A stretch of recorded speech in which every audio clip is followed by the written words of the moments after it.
Lori Wallach here in Washington, D.C., a public citizen with your NAFTA renegotiation update.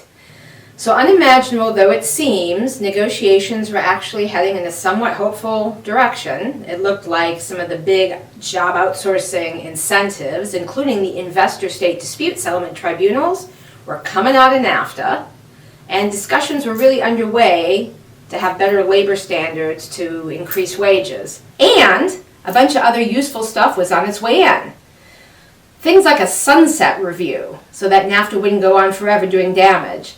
But that seemed to be too much for the K Street corporate lobby. So as of the end of last week, exiting Speaker Paul Ryan, perhaps thinking about his future career as a corporate lobbyist, decided to set an arbitrary deadline for the finishing of NAFTA talks, which he knew were absolutely not possible to make. That is a deadline of May 17th.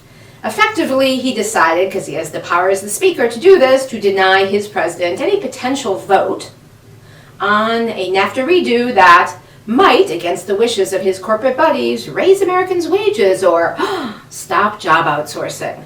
So it looks like if Speaker Ryan and the Republican leadership have their way, sticking it to working people and protecting their corporate funders, we may not be able to get a deal in time for a vote this year. So what are we saying in the face of that?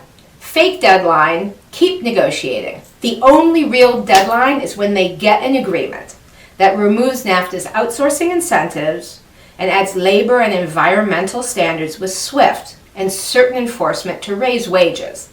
Only when that kind of a deal is done will it get broad support so it can get through Congress. Only that kind of deal is worth having. The thing is, we don't want a fast agreement, we need a good agreement.